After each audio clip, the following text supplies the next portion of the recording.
And here we go. Here we go live. Here we go live. Here we go live. This is the post show. Thank you guys for joining in. Here you go. Welcome.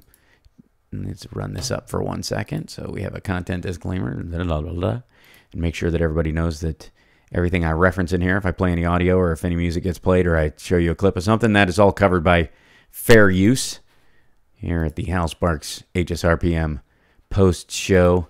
Thank you for joining in. Just going crazy with the titles for a second because I can. And we're right back. And we're all stars now in the post show. There you go. So hi everybody.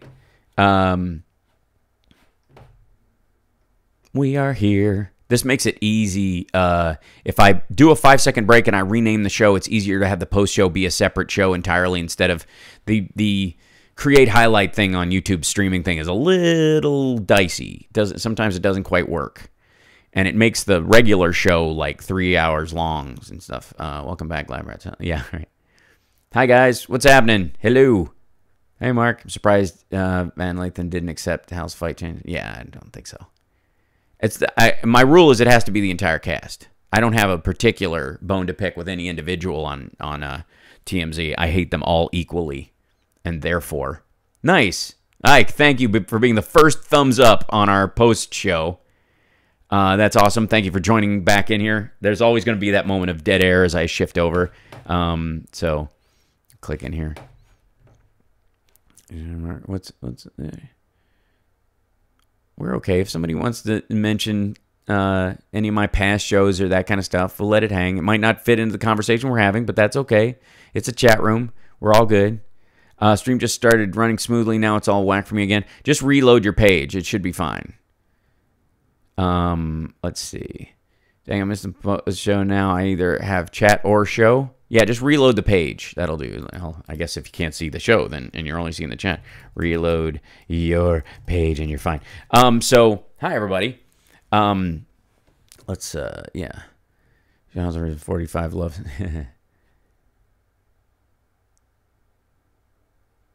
Which one's the oh. People can disagree. There's reasonable point in there. If you have reasoning behind what you're saying, there's nothing. Let's see. Amos, I'm at an Outback Steakhouse in Joliet. Really? You're watching the stream while you're at an Outback Steakhouse? I find that fascinating. Yeah.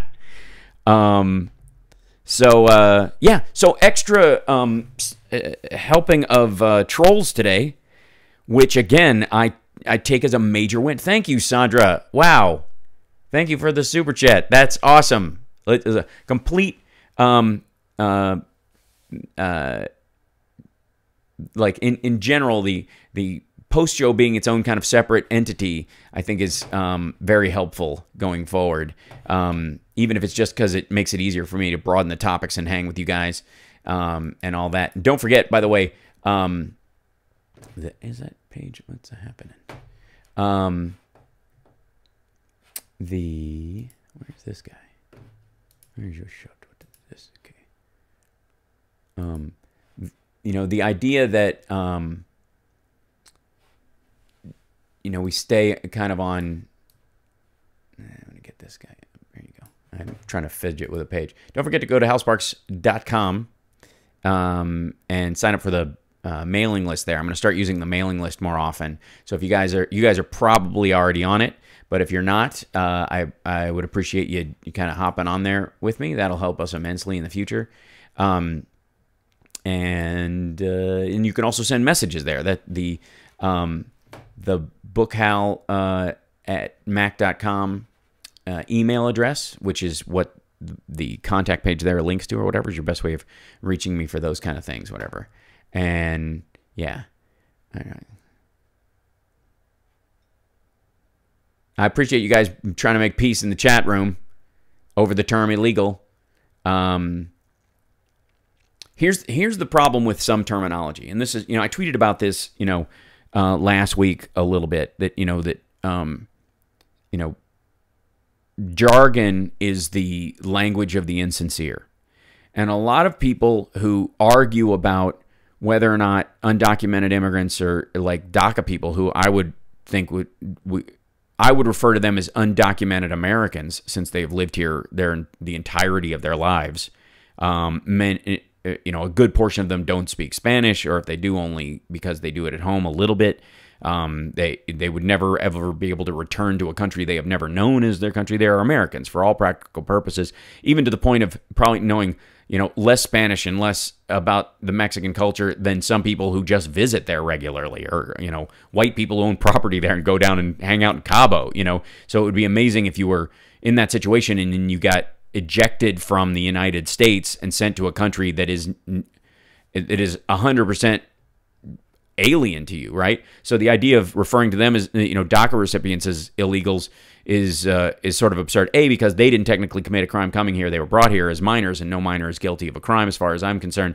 In that if it was committed on their behalf, but there's been a lot of argument about the word illegal being a bad word, and offensive and negative. And the problem is, what it does is it feeds into the right-wing narrative that that we don't care about borders and we don't care about the actual citizenry of the United States, and that there is something moralistically or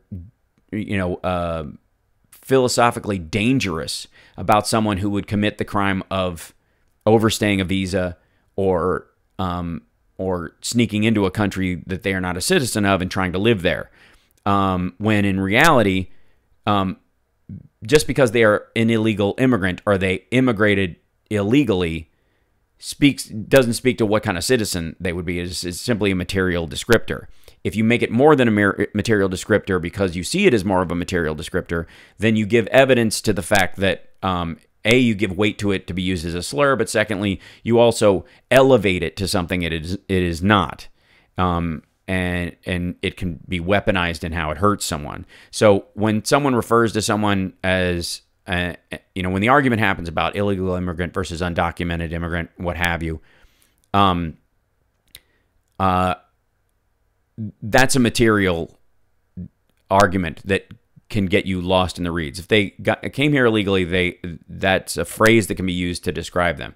It does not have anything to do with whether they deserve to stay, should have the ability to stay, or whether they have the right to certain legal protections once they're inside the boundaries of the United States, which are both covered by American law and international law. And if you're in a situation where you technically illegally immigrated to the United States, it doesn't mean, and if you are denied certain legal protections once you are caught, then you are being acted upon in an unlawful way, and the people who are maltreating you in that circumstance are themselves doing something that is illegal.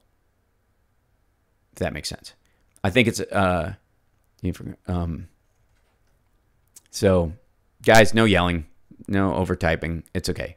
Many people entered with a visa and entered legally. Yes, but they overstayed, making them an illegal immigrant is the point. It is, again, this is a hashed argument. Again, this gets to get into the jargon of what you're talking about instead of how people are treated.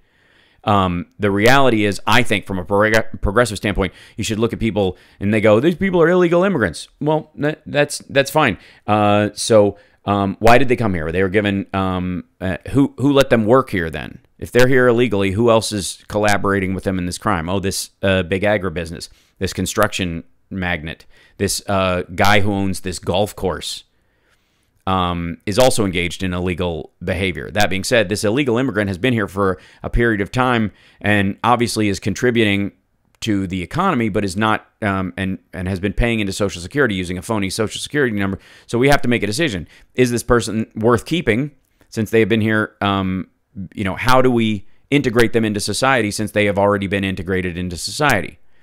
If they are engaged in secondary activity like selling drugs, or they are violent, or any of those things, and this applies to any immigrant into the country, the idea of deportation should be on the table.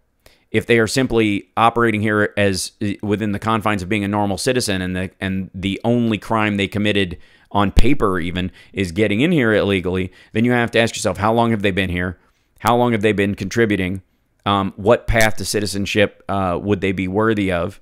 And that process takes lawyers, it takes legislation, it takes actual thought. While at the same time, you have an immigration system set up so that on the day-to-day, the number of people doing that is lowered. And that you have a methodology for people who legitimately want to come here and become a citizen of the United States have the ability to do so in a measured way. It is not that difficult. So people that sneak across the border steal is a criminal alien. Yeah, these are, I mean, and again, yes, if you've stolen a social security number or an ID to operate and that person who has that is somehow negatively benefited, that you're committing a criminal act as well. It does not mean that saying that they are a criminal alien or an illegal alien, that they are morally inferior. As a matter of fact, there might be a reason to, it's, you know, it goes to that stealing if you're hungry as a crime as opposed to stealing because you don't want somebody else to have something. There's a moral difference between the two. And it is a moral difference that is worth legislating. It's why it requires thought. It requires, but again, if people get caught up in the arguing over jargon, especially when that jargon is as easy to manipulate into a negative, you know, as undocumented is, I mean, as any of the replacement words are. There's that bit. That Ricky Gervais does a bit in Politics, I think it is, one of his stand-up specials about how in England they used to call kids with like cerebral palsy and stuff like that, they used to call them spastic. That was the actual term for them. And then it became a derogatory term. So they changed the name to scope because, you know, to get rid of it as a, so it wouldn't be used as a, get rid of spastic, so it wouldn't be used as a pejorative.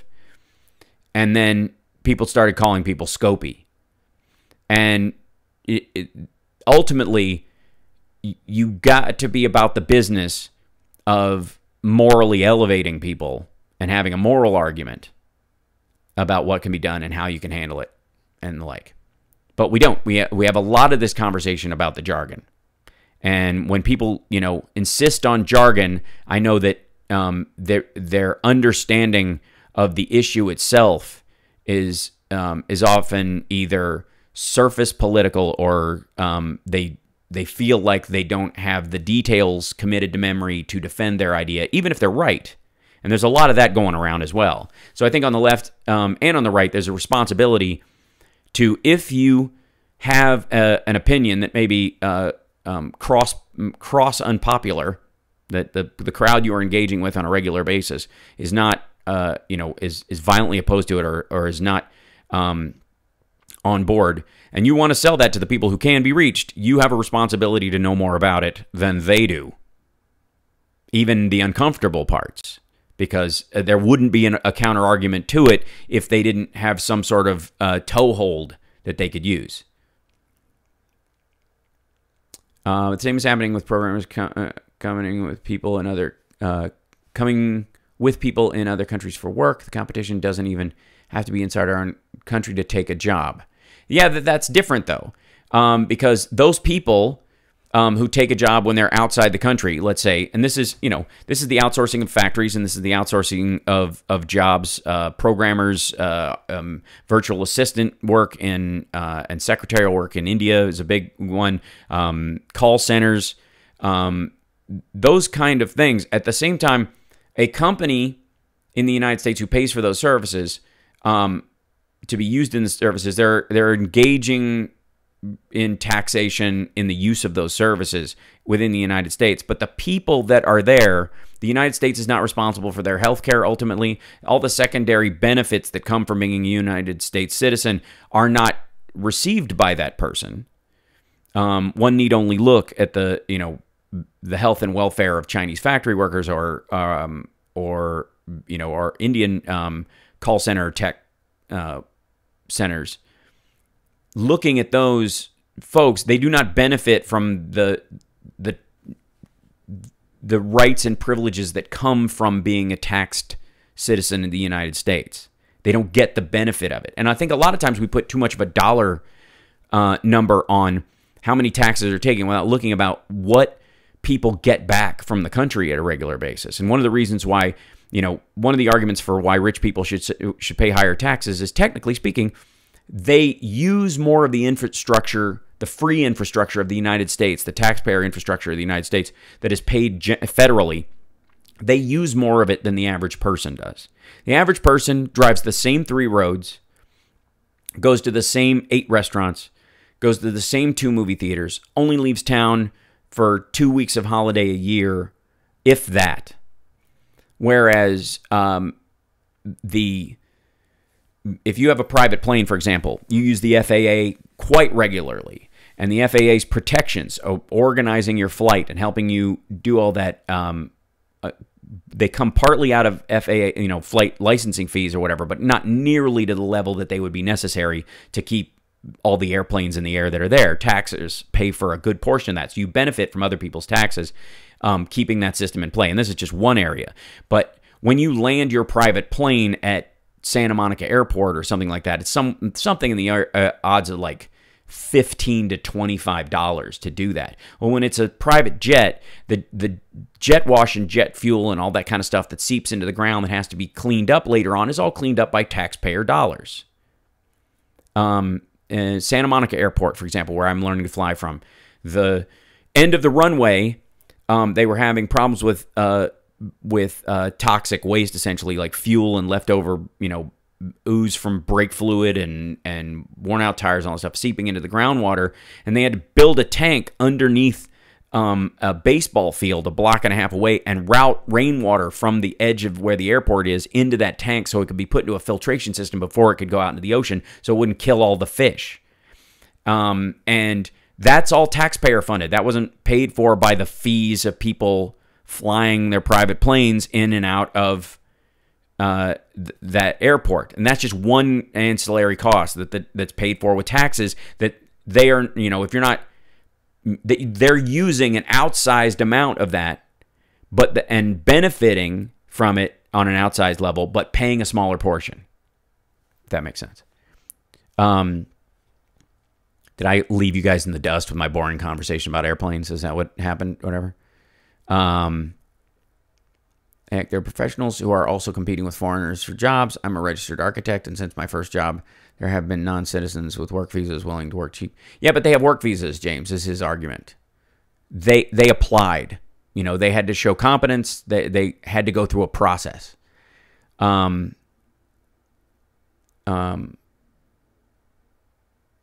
it does actually fit in. Crippled is another one. It involved being crippled as an offensive term. Right. When being, and Carlin has a bit about that. There's nothing offensive about the word crippled. Jesus healed the cripples. It was just an example or whatever. And what happens is that word becomes negative because it's used by people to make it negative, not because it is inherently negative itself. And then you change what it, you try to soften what it is, and it doesn't actually change, the map is not the territory, and we keep trying to draw blue lines on maps and pretend there's a river now. That's the issue. And we have to avoid doing that as much as possible, in my opinion. I could talk about undocumented persons and their role in our tax system. I'm familiar with both, but it's a lengthy conversation. Well, the issue is that undocumented people pay into the tax system but don't take anything out of it. And that's why you factor in your legislation and a path to citizenship, depending on how long people have been here and how much they've actually paid into that system. You can check. How, whether they've been a beneficial citizen for a long time or not. And you can make your decision based on that. There's nothing wrong with doing that. And if you go to another, this is the one thing about citizenry that I'm always curious about, because I have a visa for a couple of other countries, just travel visas, namely China, because I've been doing the show over there, and I've had visas in the past. I had a working one for Canada and the like. And Canada, for all of its appearance about being, receptive and more open to immigration and all that kind of stuff, Canada was hard ass about American productions were shooting a lot of stuff in Canada, and a lot of Canadians were working because of those productions that would not have existed there. This is not something where they came into mine or, take something out of the ground that would be gone forever afterwards. This is literally a cyclical work thing. This isn't even picking fruit that's gone and digested. This is something that you can make perpetually forever. They were building studios out of necessity for all the American productions that were coming to Canada. And at one point, my visa was held hostage so that Queer as Folk would hire more Canadian actors, that they would promise to hire more Canadian actors to play bit parts instead of bringing them up from the States. And we had some regulars on the show, and we had some recurring characters on the show who were Canadian actors and were cast because of the law up there, that they made us do that. Canadian bands at CD stores and record stores or whatever, they get pushed to the front. They have a sort of a Canada First policy in the arts up there. And it's ubiquitous. It's just normal. It is a very,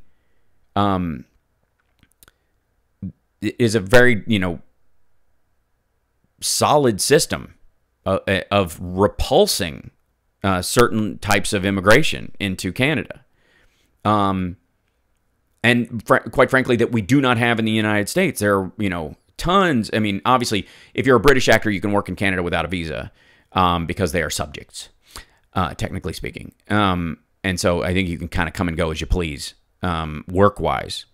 But in the United States, if you're a Brit, you need a visa to come here and work. And there are tons of British actors that overstay their visas and all that kind of stuff. And meanwhile, there's Roscom and Hultgren's out. I guess we got a little bit of a thing just popped in. That was Dick K. I forgot to disconnect from Chicago.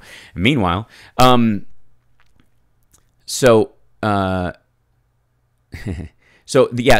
the idea that somehow Canada is this immigration utopia and that they don't view people as illegal for entering without a visa or overstaying a visa is ridiculous. Like, I was never referred to as an undocumented immigrant, or a migrant worker in Canada.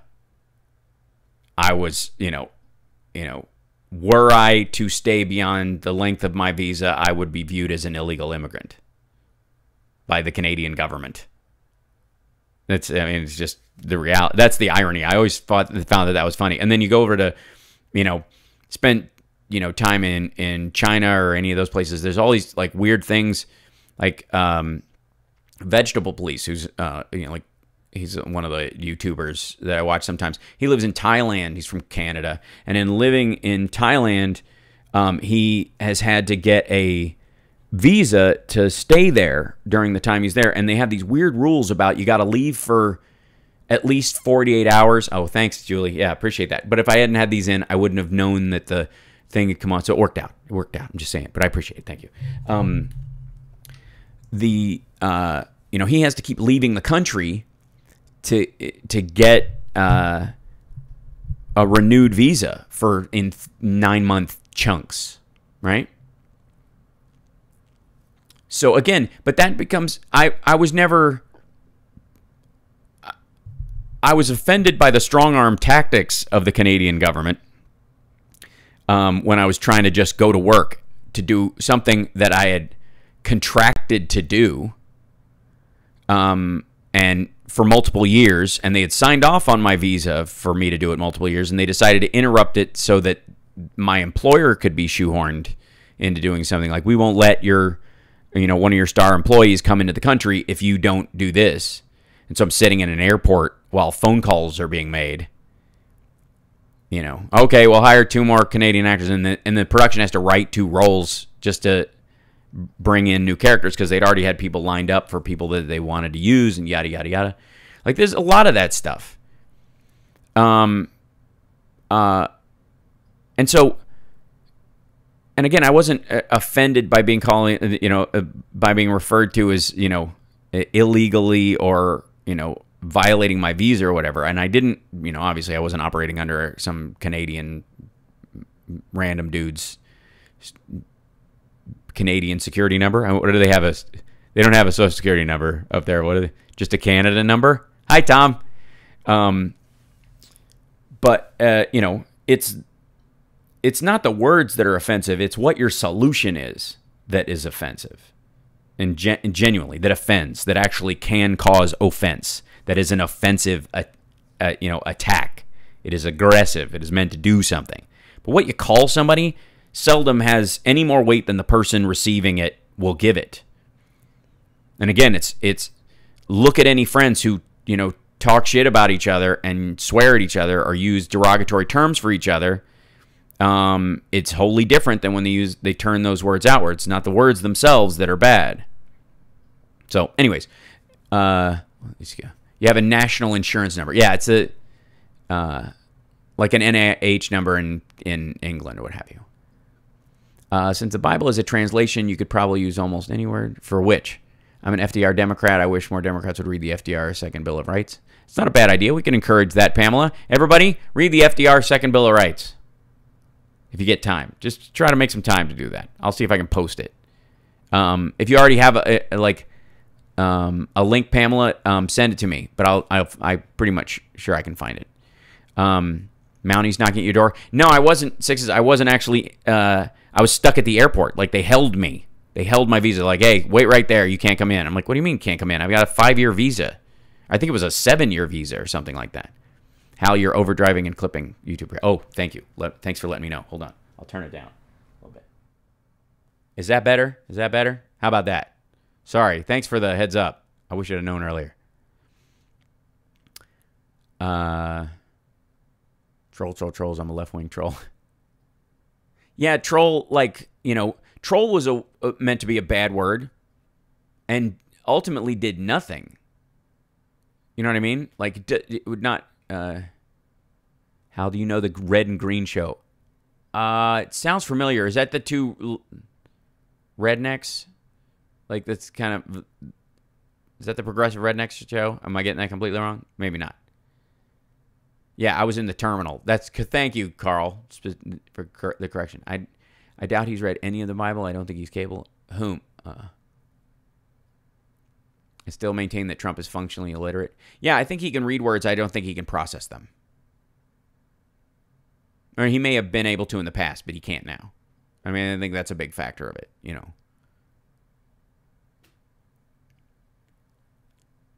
VP is returning to Canada soon.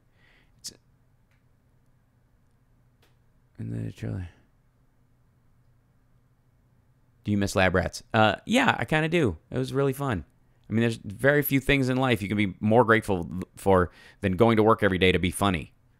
I mean, I do that anyways because of stand-up. Kind of always writing jokes. I'm always thinking that way. Just look at my Twitter feed. Didn't he read 2 Corinthians? Yeah, both of them. Like Charlie and the MTA and Kingston trios. Let's see. National wanted number to do jungles for stuff. Thank you. He hasn't read any of the Bible or any other book. I would argue that that's true. Well, no. Technically speaking, he had a copy of Mein Kampf on his nightstand. I've also heard it was Stalin's speeches as well. Like, it seems to get this rotation of whatever's worse. Hal, Jeffries handled Whitaker beautifully yesterday. All the president's men. Yeah. I was Eric Swalwell was great too. If women don't find you handsome, at least you can be handy. That's what my mom always said. Try to be useful as well as ornamental. Yeah, the Whitaker thing was... I mean, I watched almost the entire thing and then went back through and, I was like, maybe I missed something, and it was just... First of all, the water drinking was hilarious. I think probably a good portion of you saw the mashup that they did of him drinking water, which was hysterical. And... I mean, because he was so sweaty in the one before, I'm like, okay, is this going to all pop out of his skin at some point? But he had he was clearly there with a mission. It was clearly, Whitaker had an audience of one. He was sitting there talking to Trump on behalf of Trump. He didn't actually have to get through stuff. And if he could just pretend,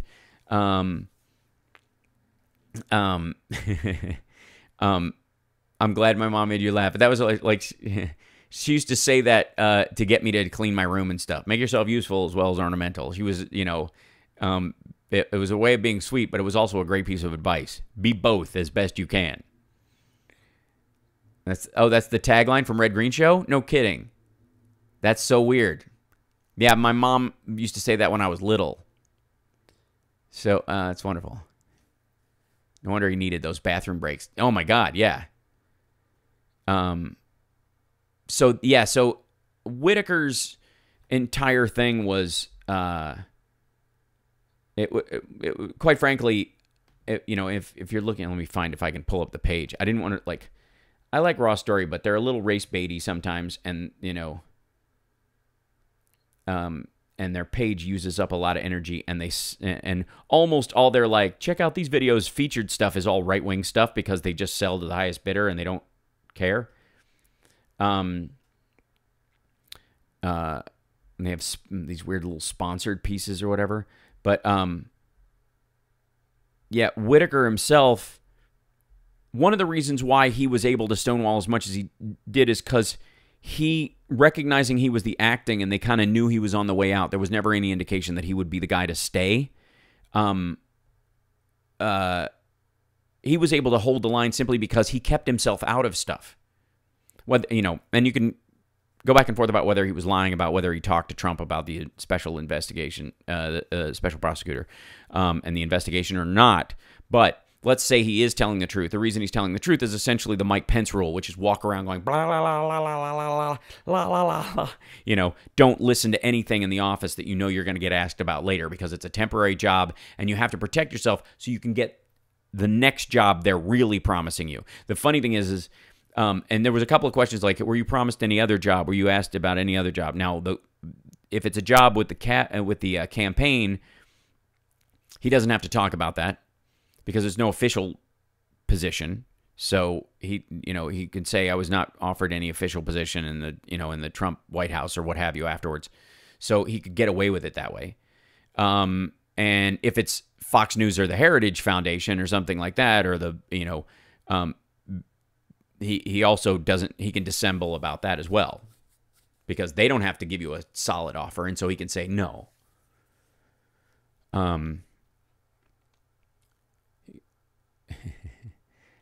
Type up Red Green Show on YouTube. You'll find some old episodes. Oh, awesome. Okay. He was trying to run the clock out. Yeah, I think that was clearly part of the strategy. But I also think it was that he just, he could, in each question anyways, they had some strategic points they wanted to put in.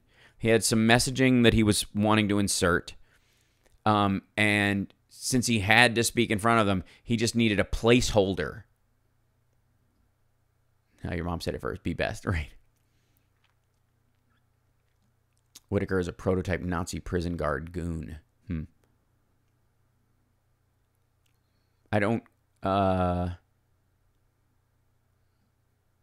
I'm not all in on Nazi comparisons unless they're warranted because it waters them down, and then when you try to use them for real, it falls apart. Literally, the right is using the Charleston, Charlottesville rather, marchers who were saying, Trump says there's good people on either side, and they were literally marching saying Jews will not replace us. They're using the fact that Nazi is used kind of as a run-of-the-mill right-wing, a slam for any right-winger that seems authoritarian about one particular issue or another, to water down the impact of that. Because I think that the president legitimately said there are good people in a crowd of people saying Jews will not replace us. That's, that would have been enough to end a presidency if it wasn't for the fact that there are, 20 or so Republicans who are getting as much Russian money as the president is and are running interference for him. There you go.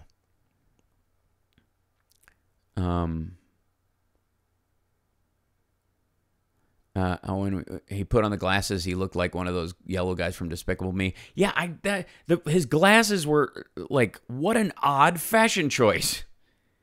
It was like the the librarian or whoever it was in Monsters, Inc. You know, like it was like I can't see that guy going to a glasses store and out of all of them picking those.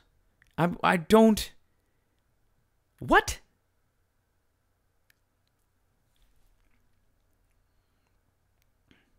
I hear you, Amos. It's just my issue.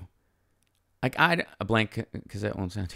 Yeah, it's a blank cassette. You're absolutely right, King David Lane. He made sure he wasn't around when anything was recorded. This is the thing. So, there's a I think it's is this Axios maybe? Yeah. White House officials are reporting that other Trump cabinet members won't be able to pull off, quote, as strong a congressional performance as acting Attorney General Matthew Whitaker. Well, the reason he pulled it off is because he doesn't know anything. And he made sure he didn't know anything about stuff so that when he got called before him, he could plead ignorant on it. It's plausible deniability is a very functional, useful thing. It is something that Barr will not have because he will have those discussions.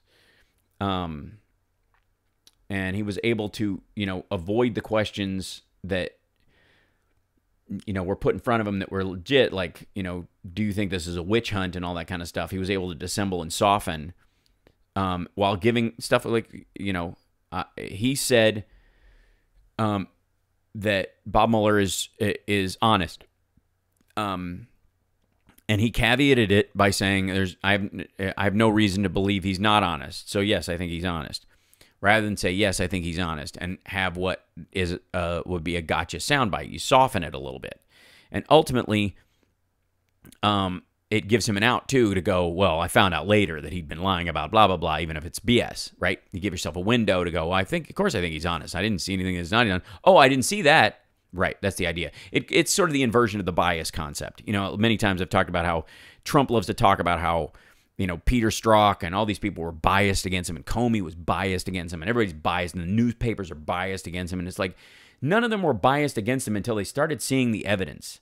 All these guys got really biased after they started seeing emails and text messages and reading transcripts of phone calls. Suddenly you start getting real biased about this guy when you find out that, in the same way that, like a Chicago cop who just thought Al Capone was a rich guy who had some orphanages and smoked cigars, got really biased against Al Capone when he, saw inside the warehouse where there were a bunch of, a mile of whiskey barrels and 2 dead guys. I'm on my third Tingle in 4 years, a trilogy from ELP. Trump people all suffer from ODD, oppositional distress disorder. What is it? Oppositional what? Defiant disorder? That's what Whitaker was doing. Yeah, but see, I don't think it's a disorder. I think it's just a methodology. Glasses were borrowed from Rick Perry. Yeah. Let's see. It's curious. Read about which Schultz, Howard Schultz, or the guard character on Hogan's Heroes. I missed that part. Both the main Germans were actually Jewish. Oh, okay. You're talking about Hogan's Heroes did the country no favors. Hogan's Heroes is actually based on a real man. Hogan's Heroes is based on a guy named Charles Coward, who was responsible for saving more Jewish lives than Schindler by most people's estimations. Escaped more times than any other prisoner, allowed himself to be recaptured so he could blow up the bulldozers that they were using to hide evidence. When the push started, he was incredibly funny and a wise ass. It's how he stayed alive. How will Barr suggest pardon to heal the country again? Oh. Believe me, pardon's on the table. The problem is as the special counsel stuff comes out and it attaches to the transition stuff that around Flynn, that Pence being involved in it, lying about that, covering for Flynn for a period of time, knowing that he was contacting Russians illegally, if that puts Pence in a situation where he is guilty equally of high crimes and misdemeanors. That's where it gets really squirrely, because I doubt President Pelosi is going to be doling them out. Colonel Clinton Schultz's characters were played by Jews. They wanted to play Germans. It's a great story, actually. $9 jacket with no cassette tape in the pocket. There you go. Pence gets 2 kids a day killed in Chicago with Indiana guns. I wouldn't argue against the fact that they have lax laws and their gun shows allow them to just dump guns onto the Chicago streets. Because Chicago can pass all the laws it wants to, but it doesn't have Illinois needs to build that wall to stop crime. There are people coming over from Indiana. They're criminals, they're rapists, and I'm sure some are good people. Wandering. How everyone across various media platforms discusses Trump as if legit. Preface not legitimate. Putin and other countries Saudi assisted during election. I would agree. I operate on that premise, and certainly as the loser of the popular vote, that has to be a constant asterisk. But again, we can be pissed about it. We can call him illegitimate and all those kind of things, but it's completely on us that on progressives and liberals that he got in office, because there's more of us than there are of the other side, and a bunch of us didn't vote or pulled a butter emails or went Jill Stein or didn't vote for president at all. It's on us. Take responsibility for how you screwed up and everything that he's done. I voted for Hillary. I feel comfortable that I showed up to vote, but I will always feel like I could have done more as far as messaging and all those kind of things. And I may have, coasted thinking there was no way he was going to get there. And that was my mistake. One that I will not make again. Yeah, you lose Fifth Amendment rights if you are pardoned, and it doesn't stop you from state charges. That's the problem they run into. And it's the state charges against the Trump organization that'll be the next, bomb to drop. Apparently, this is another article. According to, Don Jr. has been saying that he expects to be indicted. He's been saying it for quite a while, but Natasha Bertrand was on Real Time with Bill Maher, and she was in the overtime segment, and she said Don Jr. She goes, I think Don Jr. is in more immediate jeopardy. He's been telling his friends and associates he expects to be indicted. He's been saying that for the last couple of months. His accounts about the Trump Tower meeting in 2016, his accounts about the Trump Tower in Moscow and how involved he was could put him in some legal jeopardy there, which has been an ongoing thing. Yeah.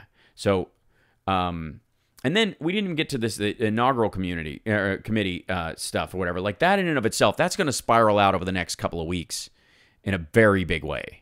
That story that's the one that's a seed that got planted in a big way. Like it was always sketchy, raising twice the money that Obama raised for an inauguration that was like a cheap exercise and the kind of show you'd see at a mall in the Midwest. We were so sure Hillary would win, to quote a line from A Night to Remember. I don't think I'll be certain about anything again ever. Yeah.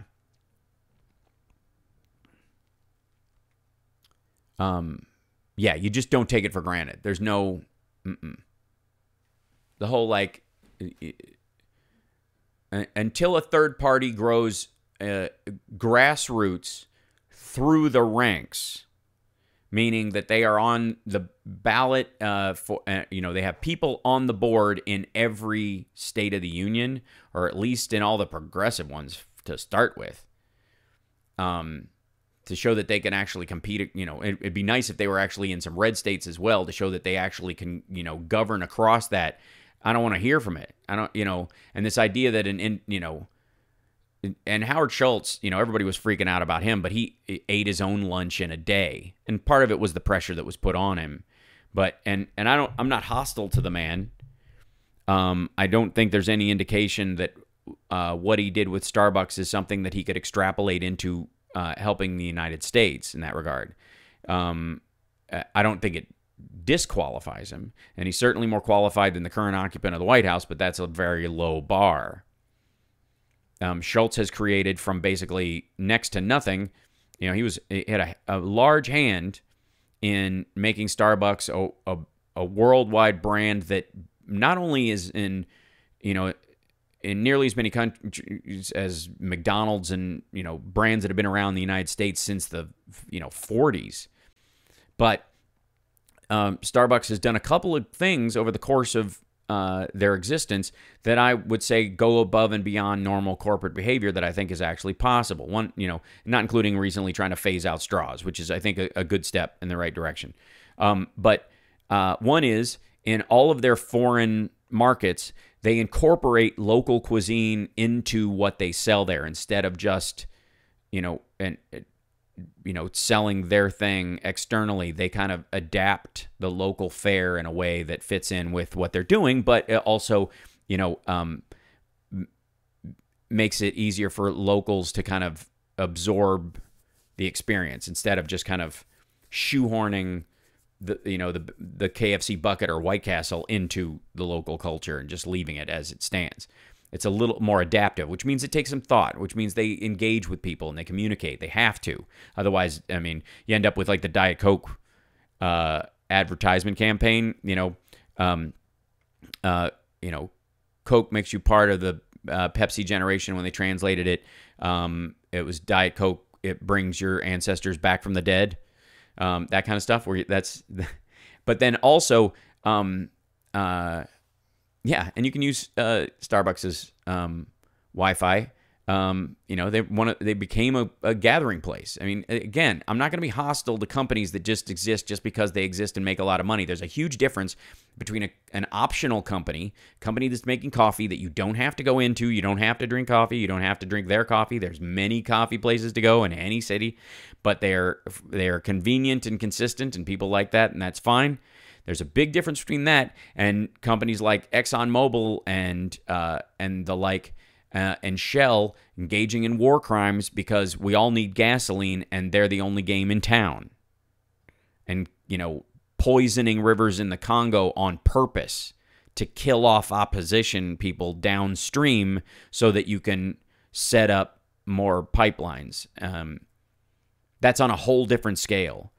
Which is why I think there's a difference between, as much as I hate Zuckerberg and what he's done or whatever, it is a completely optional service that we can all opt out of. And I still, I ghost my Facebook page. It still exists for when I need it for promoting, because my agent's always like, you need to put up a Facebook post. I'm like, okay, I'll do it, because some people still use it. But I'm not telling Facebook any truths about me anytime soon.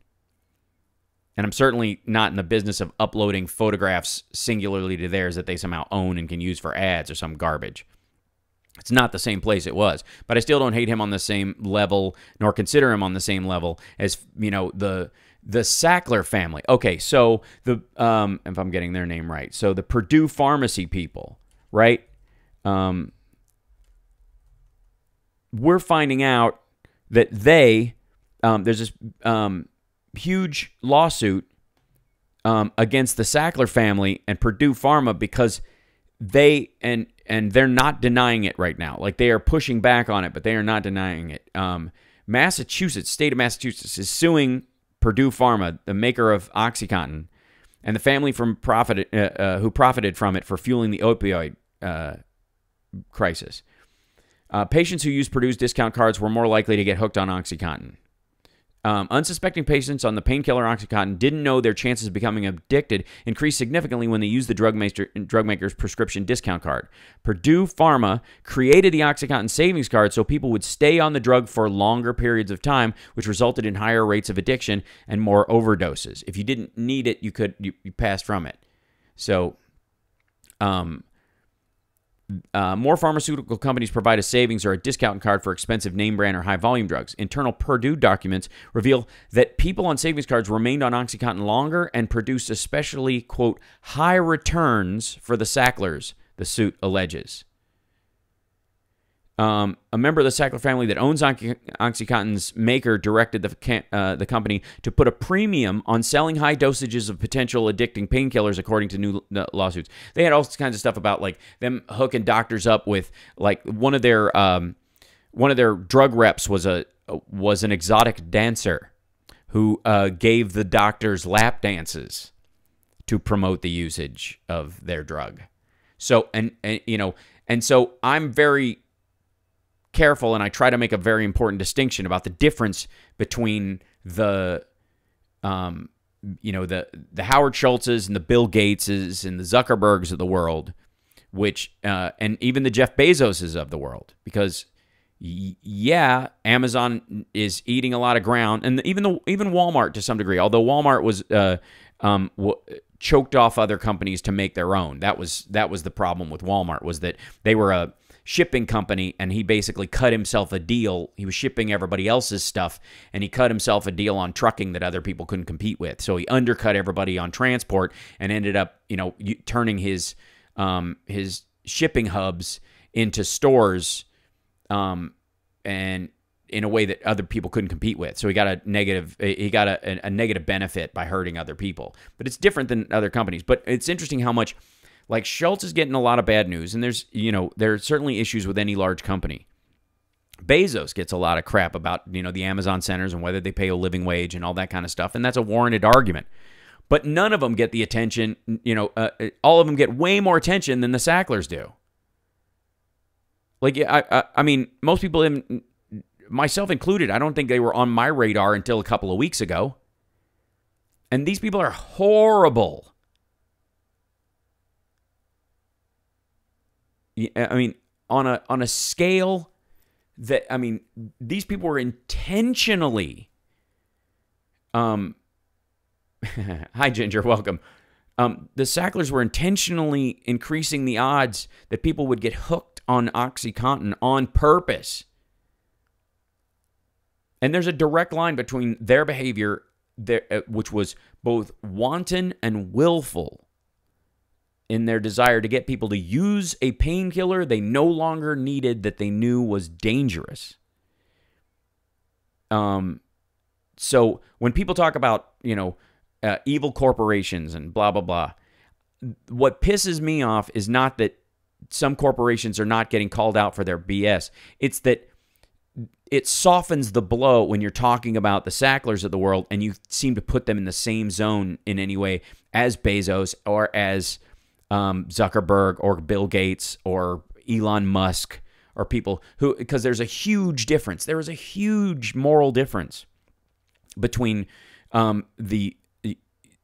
what Exxon has done, and what Shell has done over the years, and what BP has done over the years, not just in terms of waste and danger and oil spills and ignoring safety concerns to protect their bottom line, but acts of actual paid violence, supporting death squads to secure, aligning themselves with effectively the Bushes and Cheneys of the world to shore up oil rights as a spoil of war, compared to Howard Schultz wants to run for office because he's a billionaire now and he sold a bunch of coffee. Like, it's not even on the same radar, and that's what drives me crazy. It just and like I said, the Sacklers fall into their own separate category. We talked about this some when the crash happened, and some bankers were getting bonuses after the crash. And people were like, these bankers shouldn't get bonuses. No banker should get bonuses after the crash. They're the ones who caused the crash. Well, the people who were getting bonuses, in large part, were not the ones who caused the crash or were even in the department that was causing the crash. The people who were getting bonuses were the people who could raise enough of a profit in other areas that the bank could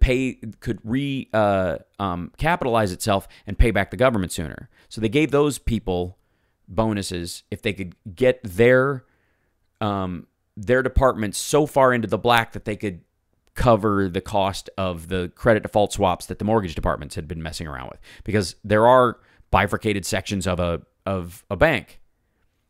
Now, there was a lot of other shenanigans, and it's deeper than that. But there were a big portion of people who had nothing to do with the credit default swap side of things.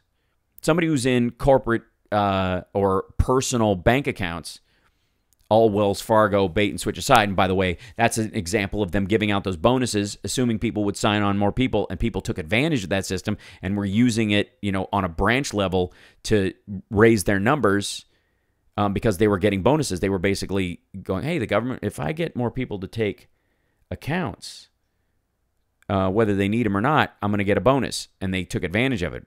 Again, they created a problem through trying to create a solution, but it wasn't essentially giving bonuses wasn't the problem. Who gets the bonus and why? And I think banks could have been better at actually expressing that, especially the ones that were trying to fix it, if they genuinely were. So the same thing goes with corporations are blah, blah, blah. Because every time you do that as a big wash, then most people think of the corporations they interact with the most personally. And the corporations that you interact with the most, quite frankly, are some of the most optional. Gas, being the rarity. But you don't think of, most people don't think of their grocery store as a corporation, even though it is. And especially if it's a large chain. So when they think of corporations, they think of restaurants that they go to regularly that are chains. They think of every chain that they're involved in. They think of Coca-Cola. They think of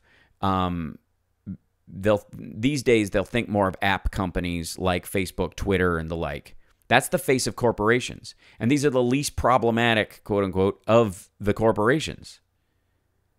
The dangerous ones always get a pass, and that's what happened with Purdue. We say big pharma, and that even, encapsulates scientists who are actually working on cures for actual diseases. There's, the problem with big pharma, and I've used that phrase myself, and I'm going to cease to.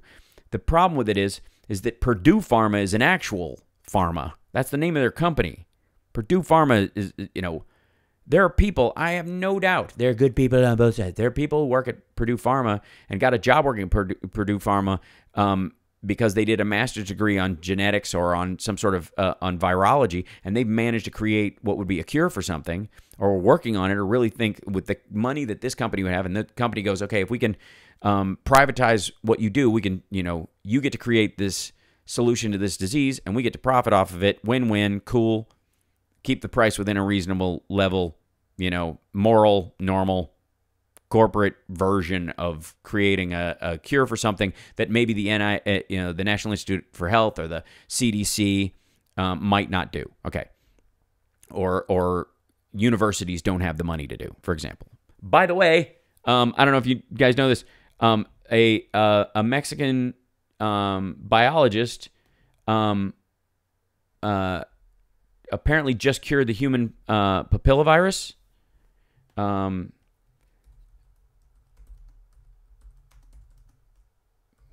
Yeah. Was it HPV? I want to say this. Yeah, this is 2 days ago. Mexican scientist discovers cure for 100% elimination of the human papillomavirus, HPV. The HPV is very common worldwide. There are more than 100 types, of which at least 14 are high risk and cause cervical cancer, which in 2018 caused the death of 311,000 women worldwide, based on the data from the World Health Organization. However, there seems to be hope to eradicate them. After 20 years of research, oh God, the right wing's going to hate this. They're going to hate it. A female scientist from Mexico, Mexican scientist Eva Ramon Gallegos of the National School of Biological Sciences and the National Polytechnic Institute. Oh my God, she's in academia. It gets worse. Found a therapy that achieved the elimination of 100% of HPV.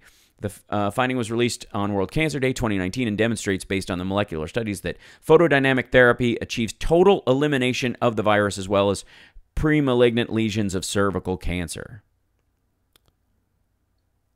So photodynamic therapy, which has been studied by Ramon Gallegos for 2 decades, consists of applying a drug called delta aminolevulinic acid. Thank you, levulinic acid, to the cervix of the uterus, which after 4 hours is transformed into protofirin 9, a fluorescent chemical substance that accumulates in damaged cells, which allows only those structures impregnated to be eliminated with a special laser beam. So basically, you put these stuff on the lesion itself. It changes the color of the actual lesion itself to a way that this laser affects specifically. In the clinical phase, 420 patients from the states of Oaxaca and Veracruz were treated, as well as 29 in Mexico City who were infected with HPV, had pre-malignant lesions on the cervix, or had both conditions.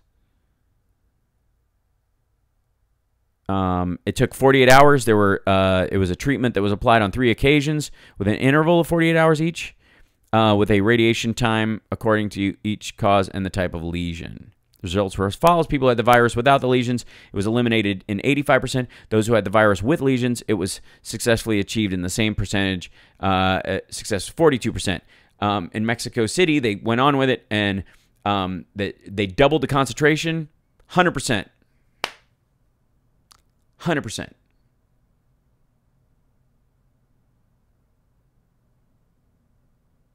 So, ta-da! A female academic scientist from Mexico has cured HPV, which last year killed 311,000 women with cervical cancer and kills other people with other related cancers. Wow. HPV cures are only for men since it's always the woman's fault? What? There's never, Billy, there's never been an HPV cure for men either. HPV has not been curable until this lady cured it.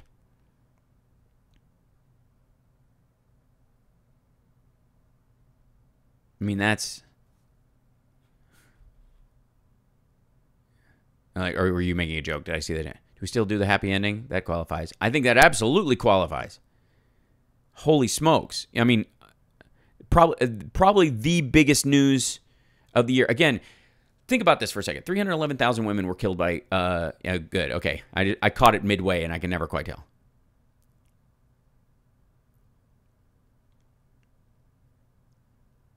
Oaxaca. Sorry. Beg your pardon.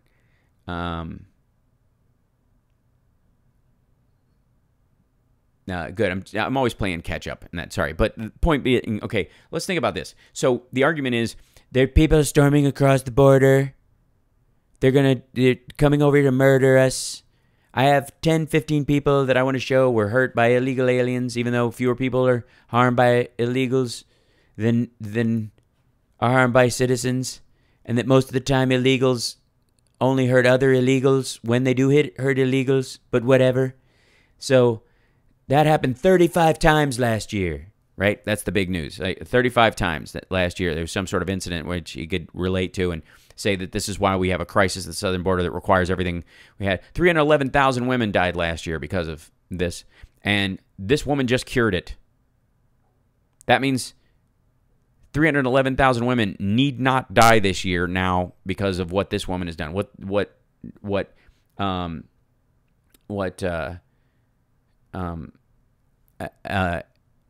Eva Ramon Gallegos did effectively zeroes out any net positive that anyone in, arguing about the SOTU this week could pat themselves on the back about.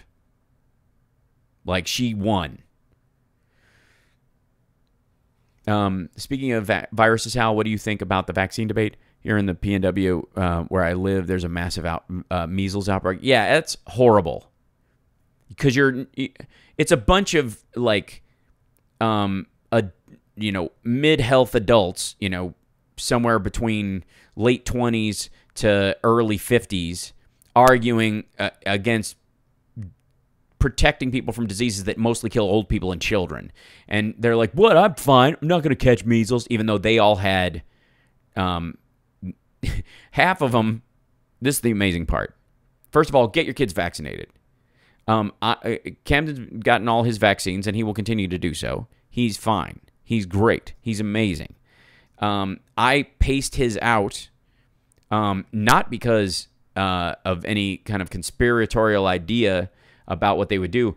I was just like, well, it's an option, so why dump a bunch of different viruses into your kid in a huge pile? Why not just space them out over, I think it was like 10 days. Like he got a shot and then he came back and got another shot 4 days later and then another one.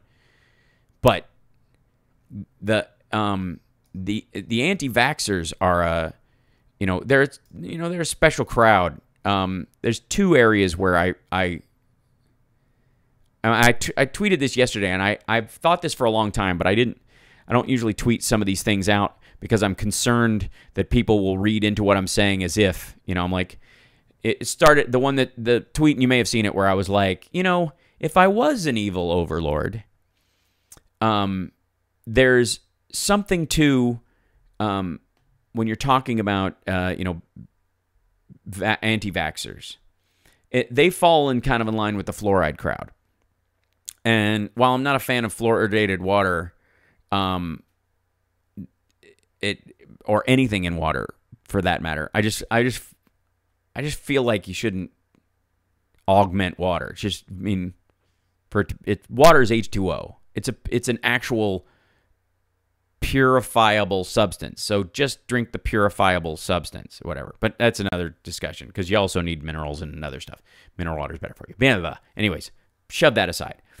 So, but the idea that there's this traces to sort of the New World Order depopulation scheme, that they're all going to get you to get a shot, and that's how the New World Order is going to depopulate people. I'm not getting their shot because they're going to use that as a way to wipe us out. Like, that's a big part of what they're talking about. And my problem with that is that, let's say I was an evil overlord. That there was an Illuminati or a New World Order, and you're sitting around going, okay, we need to kill off about 2/3 of the Earth's population, and we'll keep the smart ones, and we'll keep the worthwhile ones, and we'll keep the fun ones, but we got to get rid of a bunch of people. Would you get rid of the people who get their vaccine shots, who want to be orderly members of society and don't want to spread disease? Would you want those people to die?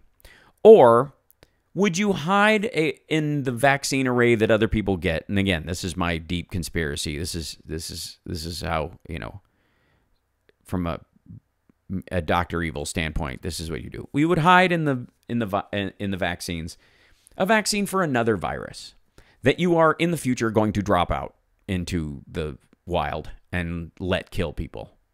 And you know that only people who've gotten the vaccine will survive. You know for a fact.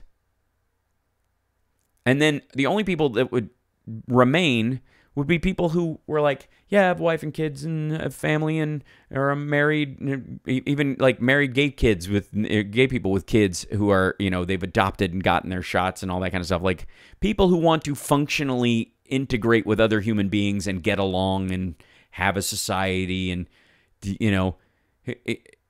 you'd basically wipe out all the conspiracy nuts in an afternoon. Population culling is not something new. I know, but that's what I'm saying. The argument has always been that they're going to population cull through the vaccines, and my argument is that makes no sense. You would cull the populace through people who wouldn't get the vaccine, which is way easier because they'll cull themselves half the time. They'll give them, they won't have the vaccines for the disease that could just kill them off when H1N1 rolls through. They'll be the first to go. So that does your work for you. Your hands are clean even in that situation. And then if you did have some sort of big plot to wipe people out later, the easiest way to pare down humanity is not to only get people who take the shot, because worldwide, who's getting the vaccines? Who's actually getting them? It isn't the teeming hordes of poor people that apparently the New World Order folks would hate and want to wipe from the planet, right?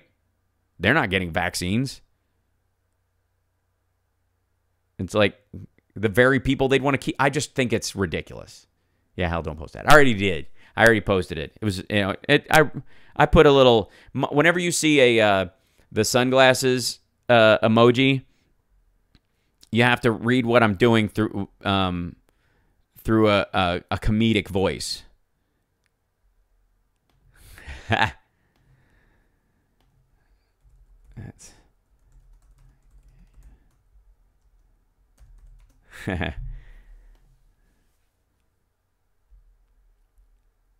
So,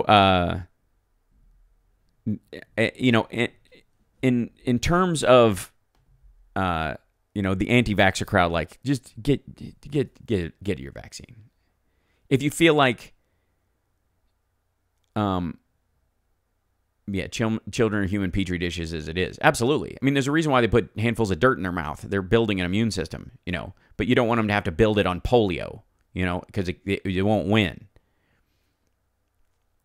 You know, like rickets coming back in Minnesota because people aren't getting.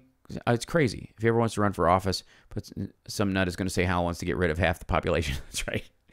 I found this old tweet with the sunglasses thing. I thought the shades were because you're so cool. Well, it's kind of like because I would use the kind of smirk one to let people know I'm joking, and you must take everything I'm saying with a grain of salt in that, you know, in certain tweets. But it's like you have to squint to know it's the difference between, you know, because I love the squint one, the flat mouth, flat eyes kind of. That one I love because that's when I'm really annoyed. You can tell I put that one at the end. But the sunglasses one is there to let you know that I'm making a joke on purpose, or I just got you with a good joke. That kind of idea is the theory, because I recognize some stuff needs a in this, with the level of sensitivity that's going around, you need an out. Some people need to tap the side of the pool because they always feel like they're in over their head. Our daughter has autism. We attended a meeting. The vaccine conspiracy was presented as fact. They showed video of a family whose school-age kid was developing normally until he got a shot.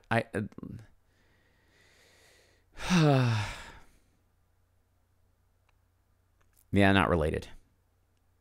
I lost a friend recently to swine flu. If he's had a flu shot, he would have been very sick, but might have lived. Yeah.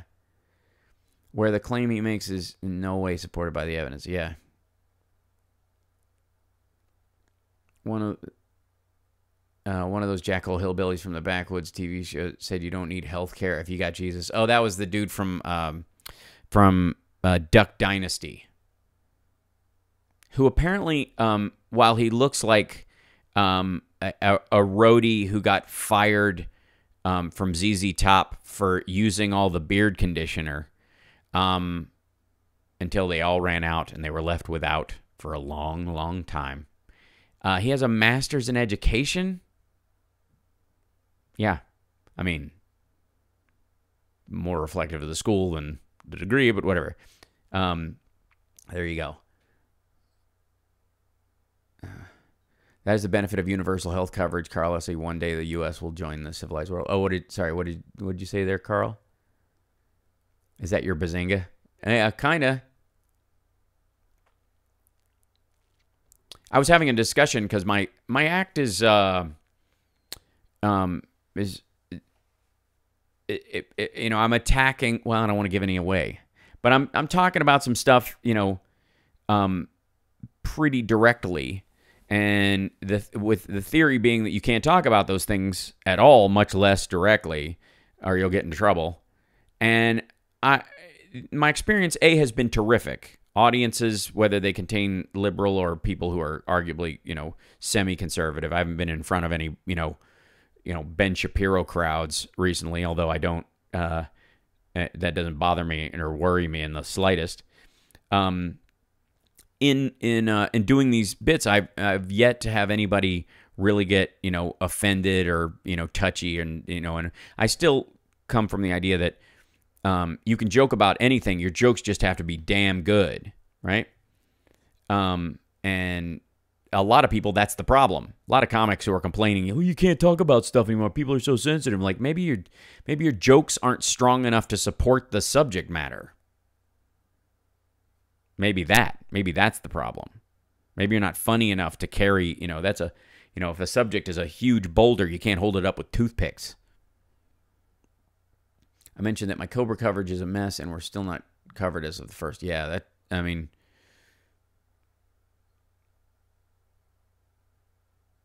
autism is usually recognized at 12 to 18 months when children are getting shots. Yeah, I mean, there's varying degrees of it. That's why there's a spectrum, and that's why people are looking, and anything you have where the cause is unknown and the appearance of it is across a spectrum and of different levels, people are going to seek out the thing they automatically don't trust or are concerned about, and oftentimes overlook the actual cause in doing so.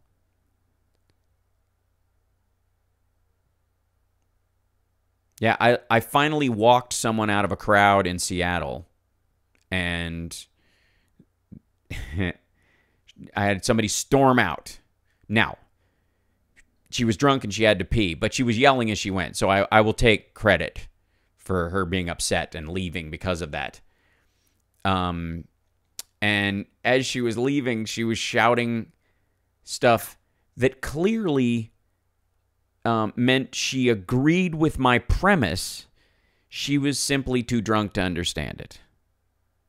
Which, just means I gotta, I'm gonna have to clarify for the perpetually inebriated if I'm gonna do that joke during a late show after people have been drinking in a pool hall, I suppose. Sort of the same boat here, Ginger. Hopefully we'll process the check. They'll finally tell me to send.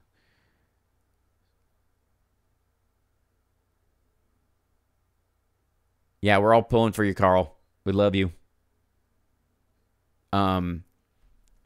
Houseparks, glad you're doing the mailing list. It'll make it easier to know when you're doing stand-up or even 01 shows. Yeah, it is the one area where I have been lax more than anything else. So sign up on the mailing list at houseparks.com if you could.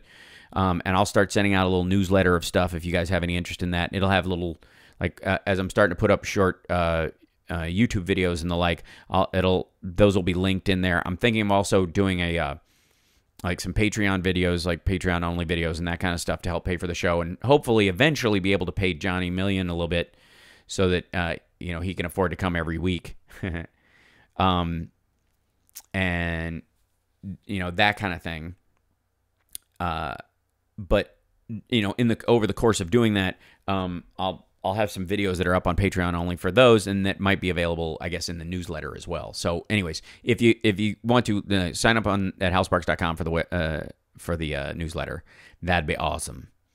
Already on the mailing list. Can't wait for the ads for the automated tomato slicer. That's right. Oh no, I only sell manual tomato slicers. I'm a old school Ginsu man. Unless it can cut a tin can and a tomato, I'm not interested. And it must require physical activity. That's true. I keep saying you should hire me, but whatever. All right. We might pull the trigger on that before too long. You're going to regret that. I'm expecting this unemployment period to take a while. Hopefully no longer than my severance period. Yeah. Let us know if we can do anything, Carl. Always. We love you.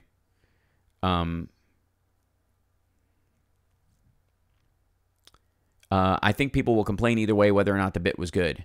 Yeah, well, and that's Ellie, and I got to sign off in a couple minutes. But the thing often about it is that I find that when people have a hard time with a joke that they're telling, they either go too quickly to, it's just a joke, what's the big deal, and don't have any idea why it might cause harm if it's mishandled. And so it is performed or delivered or told in a way that is not cognizant of that, and therefore causes a lot of consternation rather than laughter. But also there's if you're building if you're telling a joke about a subject and you know enough about it, the joke, especially if it's an original joke as a stand-up, I'm speaking largely as people who perform this kind of stuff as opposed to somebody just relating something that they heard, which they often do half-assed and ruin in the process. But in the case of, a comedian coming up with stuff, I think it's always important to know 20% more about a topic than your average audience member will be, and 20% more than anyone if you can. And that way, if somebody challenges you on a joke and, you can back it up with another joke about an even deeper detail about it, if you're funny. And then they go, oh, it's not that he or she hasn't thought about this. They have a lot. They've just found an Achilles heel or a gap in the armor that I have not seen, and therefore that's what this joke is about, and that's what because some jokes, like, I forget what joke I made. It was like a couple weeks ago or whatever, and somebody was like, that joke's, it was like accused of misogyny or something. Like it was a joke about women, and I was like, no, it's a joke about hypocrisy. It has nothing to do with whether you're a woman or not. The joke works no matter who says the previous statement. And it was weird even in that circumstance, and I think it was only one person who responded that way. It was weird to see somebody respond to it that way, because I was like, it's so patently obvious to everybody else in this feed. It's almost too good to be true, but Joyce retired just before the Kaiser really started screwing their workers regarding benefits. Yeah, well, sometimes you get out while the getting's good. Steven got a union job in August, but we weren't covered until January thanks to rescheduling. I had to wait until 2/21. It's Kaiser as well. That's good. How do you decide what joke crosses some line that offends people? It seems arbitrary. I don't make a choice about jokes on whether I'm worried that they will offend. I make sure that they are in line with my principles and what I am saying. If a person gets offended because they misunderstand the joke, I will clarify it. If they're offended by the joke, they are probably the target of the joke and should be. I'm sure Trump is offended by my circus peanut joke from last week. That I insinuated that the only way his skin color is natural is if one of his grandparents had sex with a circus peanut. I'm sure that offended him. But it's supposed to, because he's a liar. And the joke is not about his grandparents. The joke is about him lying. And if somebody goes, that's not fair to his grandparents, I know that they're missing the entire basis of it. Agreed, Hal. You deliver such jokes with smooth nuance, not a mallet. Some folks just aren't sophisticated enough in their views to pull that off. Well, they also they're not coming from a principled point of view that's deep enough, I got blocked somehow last week. By me? Bye, Julie. Thank you so much for for troll hunting for us. Appreciate it. Mara went back to the orangutan joke last week. If anyone needed a reason to not eat a circus peanuts are nasty. They give me the willies. They're hideous. Can't take it. Like, they're grotesque. And as a matter of fact, I hate them so much that once my buddy Tom played a prank on me. He bought them and he put them in like the pockets of all my jackets and like hid them on me everywhere. It was terrible. Yeah, Trump tried to sue. Yeah. Yeah. MCPGA. That's funny. Well, I don't look at it really. I really don't have any hard feelings about what happened. I'm actually glad they kicked me out of the door, but I have to admit it's been anxious about what's next. Yeah, welcome to my world. We're always waiting for the next job. So, being upset will not help me or anyone else. Way to be stoic, Carl. Hey, okay, I'm going to end on this. I got to go, but I had an incredibly invigorating epiphany last week. Hold on. I'm going to make how do you like this? I'm going to make an actual highlight on this one. So I wanted to talk a little bit about an epiphany I had last week. As many of you know, I really liked First Man, right? I liked the movie when it came out, and I'm a big fan of, and maybe this is, part of, being a Mason and studying it more and, really trying to define for myself what it means to be a good man and what characteristics are important to me as a man. And so, in looking at, movies like The Edge and movies like Joe versus the Volcano and, movies that I look at as defining a way to be, because I happen to think one of the most honorable things said on film ever was in the movie The Edge at the end, when after the young guy got killed being a complete screw-up and Alec Baldwin tried to murder him, when they ask Anthony Hopkins at the end, "Sir, what happened to your friends?" Instead of saying, "Well, the young guy almost got us killed because he was an idiot, and my other friend was trying to murder me the entire time, like just by letting me die because of his own moral weaknesses," what he said was, "They died saving my life." And I tear up at the end of that movie every time I see it. Because the moral strength to do that and to let that be,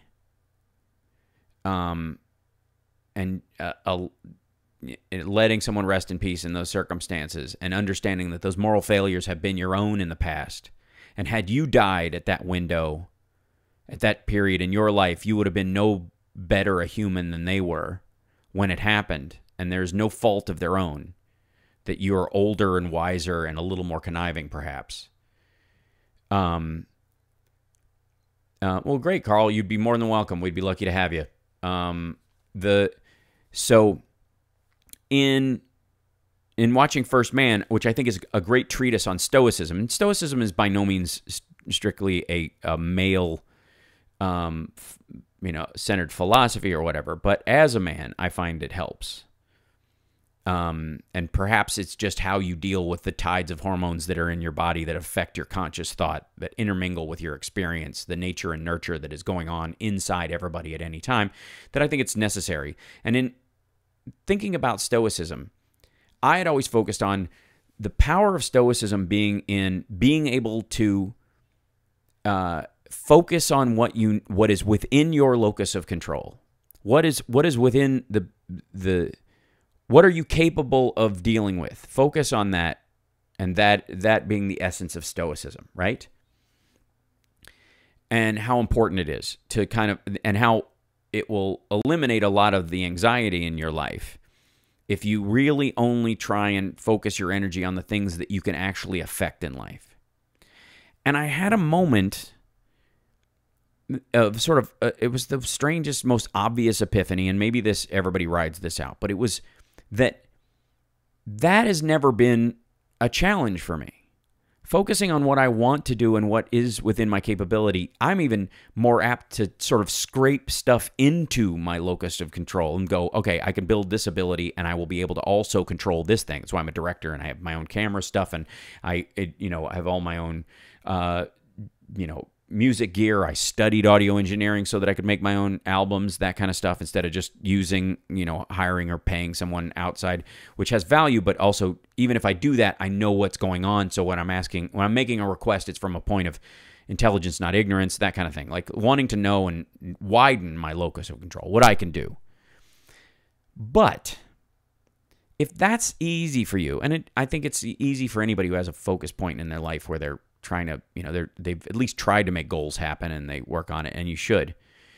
The other part that is equally important and probably does not get enough attention is the constant gardening around releasing things that are outside of your locus of control.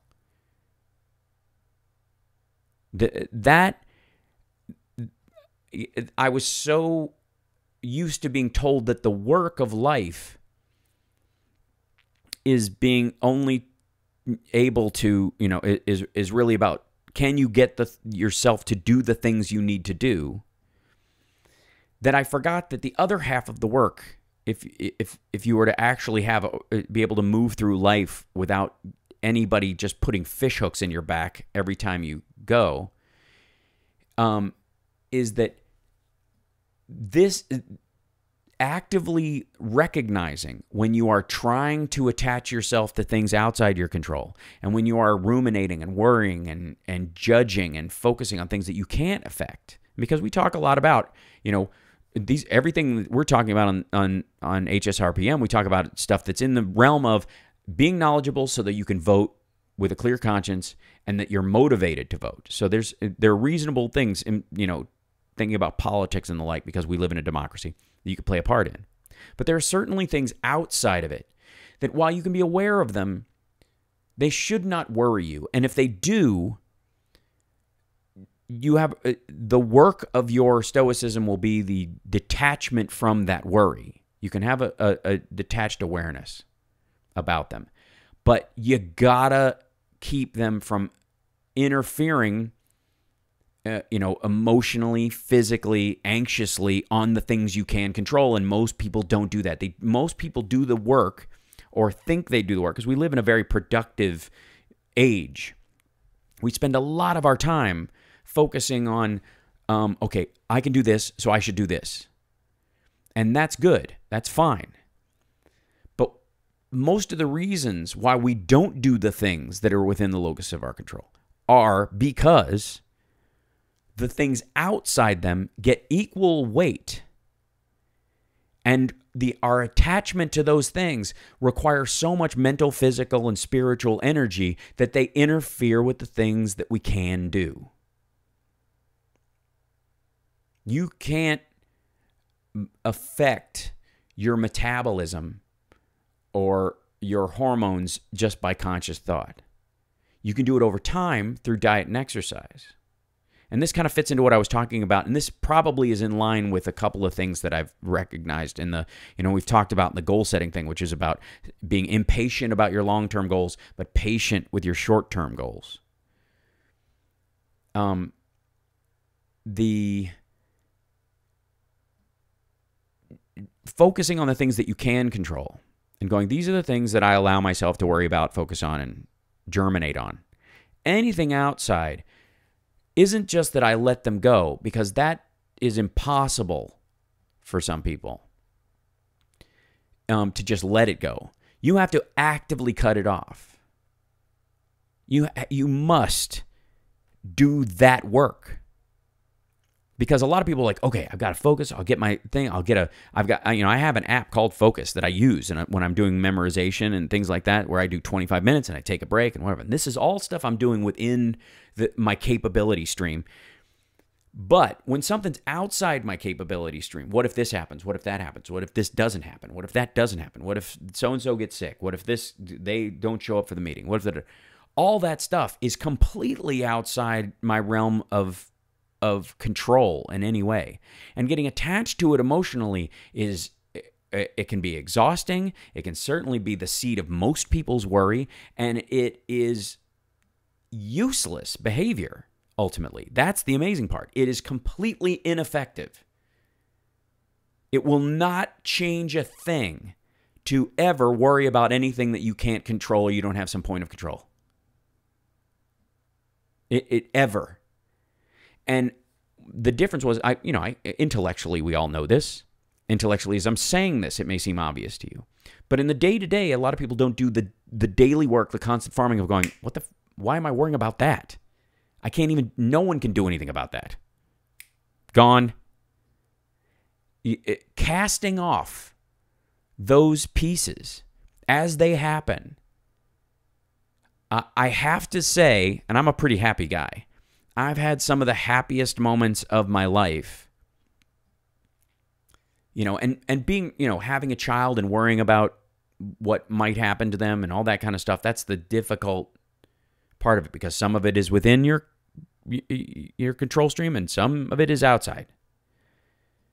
And the release of the stuff that's outside must be a part of your daily work.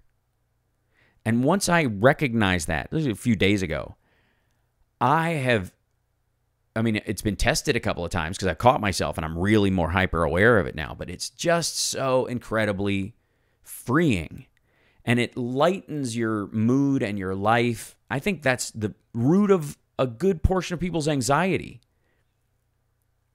Look at all the people who were like on anxiety meds right after the election because Trump got elected.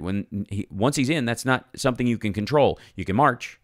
That's within your control. Focusing on whether or not you're being an impactful, good member of that march where you know your facts in case anybody interviews you. You got a cool sign. That's stuff you can worry about. That's stuff you can focus on. But the fact that he's in the White House currently isn't something you can do anything about except through the areas where you can protest the message and those kind of things, or push for impeachment or do those kind of things. And you should. But the abstract of the existence of that thing, torturing you in some way, is not helping you, and it's not going to change the circumstance. And that has to be a part of it. And that's just an example. Most people, it's not even that. It's all kinds of random crap. People worry about stuff in line at the grocery that doesn't happen, that if it did happen, it wouldn't be their fault or their responsibility. And yet, it's like people putting ball bearings in your pocket daily. Just like, oh, that little thing, oh, that's a little thing. And then you try to, and you're just trying to swim, and you start sinking, and you're like, why all this weight? That's why. So the big, and there's a lot of stuff that's going on. I like, even like, Masonically, I can't talk about, kind of some of the stuff, but it's fantastic. And it requires a lot of introspective thought. It requires a lot of personal, emotional inventory about who you are, who you want to be, what matters to you, what you allow to matter to you. And that awakening, that moment, that second where I was like, oh, that's the work. The work I have to do is not, man, focus, get some more stuff done, is anything that is not in my capability or is outside of my realm of control is jettisoned right now. I'm not expending an ounce of thought on it. It is, it's Sherlock not knowing that the earth revolves around the sun. It wouldn't matter. Thinking about it won't change it. So why use the hard drive space? Was his argument. But that was so freeing. And also there's an old, there are a lot of like Buddhist monk tales. Alan Watts tells a lot of them, and I can't remember if I heard this one from him or whether it was Marianne Williamson who had said it, but there were two monks who had taken a vow of celibacy. They're Buddhist monks, and they were walking along, and they found a woman by a stream who was the water was rushing too fast, and she was afraid to cross, and they were going to cross the river, and they weren't afraid to. So one of them picked her up on his back and carried her across the water and set her down, and they went on walking. And the other monk, for the next 3 miles, was twitching and wigging out, and he goes, he's finally stopped. He's like, how could you do that? You have taken a vow not to touch a woman, and how could you do that? Just pick her up and hold her legs with your hands and feel her breasts and her stomach pressing against your back and her hair draping around your neck. How could you do that? And he goes, you tell me. I put her down by the water. You've been carrying her for 2 miles.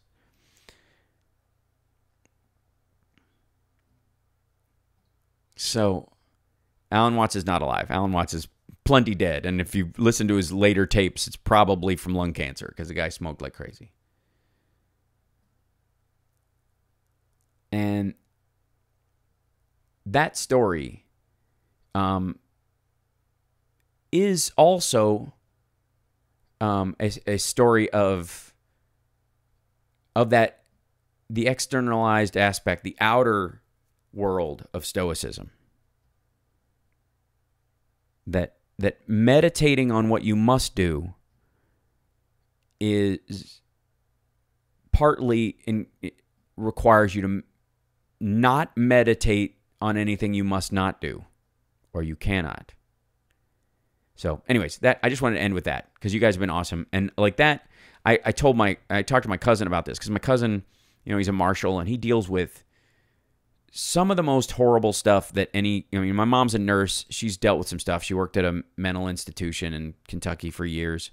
She's seen and gone through and been around some horrible things. And as has my cousin and my other cousin, his sister, her husband's an EMT. He deals with stuff. And so we sit around and we talk about this stuff. And as an actor, I have a job where I intentionally take on pain sometimes. The needle scene from Queer as Folk came up in my Twitter feed last week because people were talking about it. And in doing so, we sit around and we talk about this, and I was discussing this with him because he must let go of that stuff when he comes home. And it is so hard. This isn't traffic, somebody cutting you off in traffic, or whether or not it's going to rain tomorrow and you've got plans. That kind of outside of your control stuff. There's a man who killed a girl who escaped from prison 35 years ago. It's now my job to find him. And for 35 years, it is impossible to believe that this man has not killed another girl, or that he might not tomorrow. And my life is now predicated on making sure he doesn't as best I can. And yet I must eat, and I must sleep, and I have a family. And he intentionally, I can't tell you how much I love my cousin David for taking on that weight, that mantle in his life for all of us. And so he and I talk about that practice a lot. So thank you, Ellie. I appreciate that. And he and I were discussing this. I had that epiphany, and I had to call him. I FaceTimed him. And we just kind of sat there with it and talked about it. Because he does it, and I think sometimes takes it for granted in his life, or tries to. Because I know it hurts. I know. I've seen it. I've seen him bring it home and try to clean himself up mentally after a really bad day. Especially over the holidays, and our kids are playing together, and I just love the guy. And so as soon as I had that epiphany about that's the work to be done, because he and I are both goal setters. We're doing the Tony Robbins thing in the spring together and all this stuff. We're committed to that type of stuff. But the stuff we're not committed to is cleaning up the outside. So I had to call him and tell him this. And I wanted to share that with you guys too. Just wasn't sure when I would do it or how. But anyways, you guys are wonderful. Don't forget, I have to always say this, don't forget to like and subscribe to the channel and give it a thumbs up, and don't do the bell. Don't do the notification bell. Just tune in when you want to. Pay attention to your life. Come here and look if you want to. I don't need to drag you into my yard to yell at you. You can come here if you want. And I appreciate all the super chats today. Thank you guys so much. It means a lot. Don't forget, I'm doing the cameo.com thing, cameo.com/HalSparks. Those are really fun. They're becoming a nice little creative outlet, and I love doing them anyways.